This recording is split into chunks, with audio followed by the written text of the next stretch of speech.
Hey guys, Coach Sam here, and I've just done someone's InBody, so they're filming here. Okay, so we've got a great machine at the gym called InBody 770. Okay, it's a 15-gram machine, and it gives you a really neat printout in terms of what's going on with the current level of body composition. So I've just done Mel's, okay, and she's asking in terms of how many calories she should be consuming a day. Now the InBody does give you a really good figure. You can see on here, I hope she doesn't mind me showing you. But her basal metabolic rate is 1405. So whenever we put people on the InBody, or we tell them their BMR, which is basically their basal metabolic rate, their resting metabolism, how many calories they burn at rest when they don't do anything. So it's the number. Imagine you stayed in bed all day, you didn't move, you just watched Netflix all day. This is the amount of calories you could consume just to maintain your weight.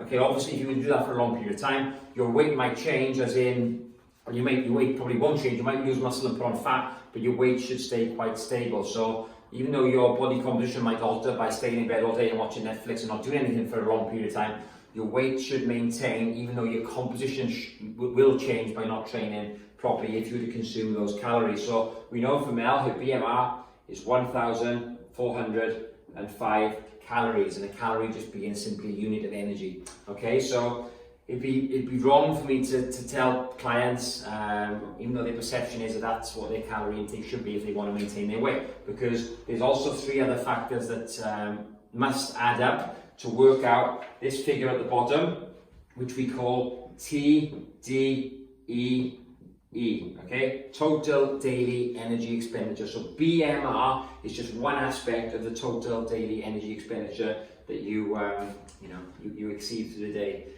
By your energy. So NEAT is one of the biggest ones. NEAT stands for non-exercise activity thermogenesis. I just wrote NEAT because it's a little bit easier. Okay, and basically that's why we all wear our Fitbits. We have our Apple Watches as our way to detect how many calories we burn a day through involuntary activities. So this is not going for the gym. This is not going for a run. This is why when you do train, you should ideally take off your Fitbit, because training and tracking your steps within a workout is contradicting these two things. The third one being the thermic effect of activity, which is actually your workout. So NEAT is the steps you do. So a postman is going to burn more calories than an office worker.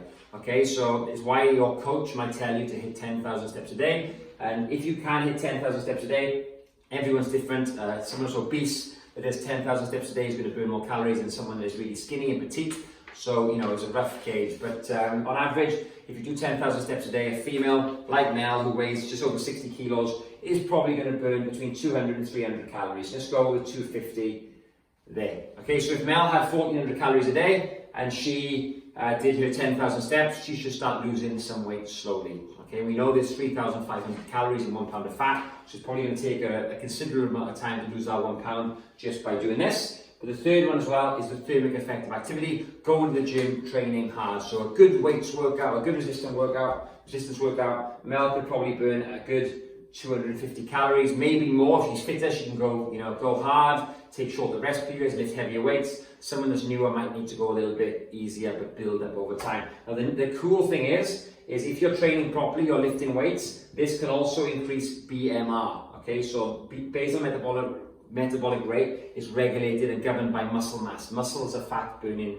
machines, so the more muscle we have in our body, the better. That's why when we go to the gym, we often prioritize the big movements, the squats, the deadlifts, the chin-ups, the dips, because they have a bigger capacity to build lean muscle tissue. And we don't do finger curls, okay, because the muscles in your fingers are relatively small and they have a small impact on your BMR. Okay, so with Mel now, we've got to train in, say, 4 or 5 days a week, burning 250 calories a time, she's hitting her 10,000 steps. Her total daily energy expenditure now is 1,900, so it's not 1,400. Okay, so just by these three things. The last one is the thermic effect of food. Okay, and this goes on a scale of 10% to 25%. Okay, so basically what this means is if you're eating more processed foods here, your body's going to burn around 10% digesting those calories. If you're eating more whole foods over here, your body's going to burn around 25% digesting those calories. So when people say a calorie is a calorie, they're absolutely right in terms of a calorie is a unit of energy, but how your body processes different types of foods will determine how those calories get delivered to the cells. Okay, so if you had 1,000 calories a day of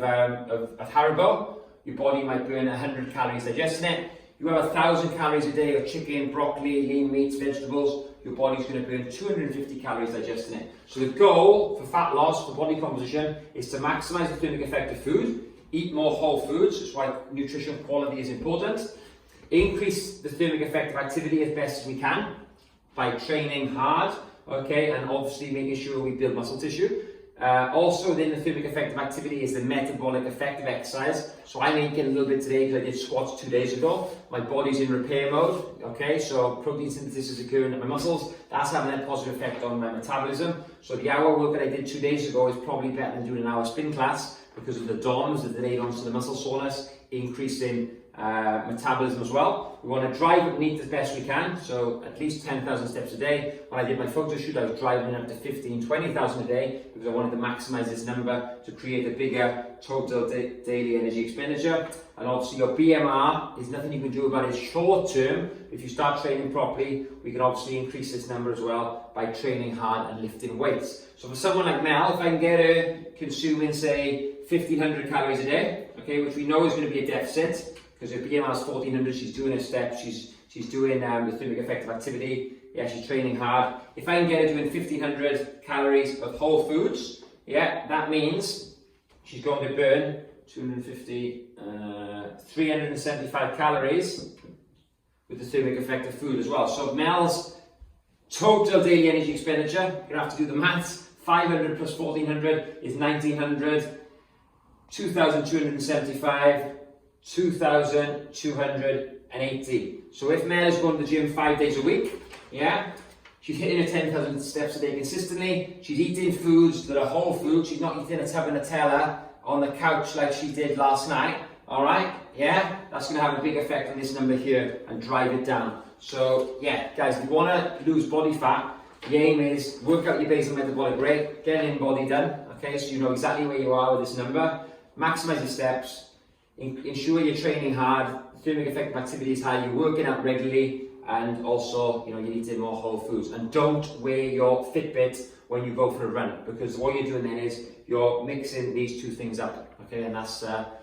sneaky way to think you're doing well, and it's one way to really potentially slow down your fat loss. By taking the Fitbit off and still hitting the 250 calories outside of your workout, you're going to really start seeing some results. So if we put Mel on 1,500 calories, and she's burning off 2,280 every day, that's a 780 calorie a day deficit. Okay, there's 3,500 calories in a pound of fat, so we know roughly if we divided 3,500, yeah, by your 780, just call it 700, that's going to mean Mel loses a pound of body fat every 5 days. Okay, guys, fat loss is very much about mathematics and making sure that all your calories and energy expenditure and energy intake is adding up to create that energy deficit. Guys, I hope you find that useful. So, you know, the number on here, that's just your BMR, okay? The machine isn't intelligent enough to know whether you've been a lazy bastard and you're not doing your walking, your workouts, and how you're eating. It isn't that intelligent, but this number gives us a big indication of where we should start you off on your diet. Hope that's useful, guys. Any questions, let me know. Speak to you soon.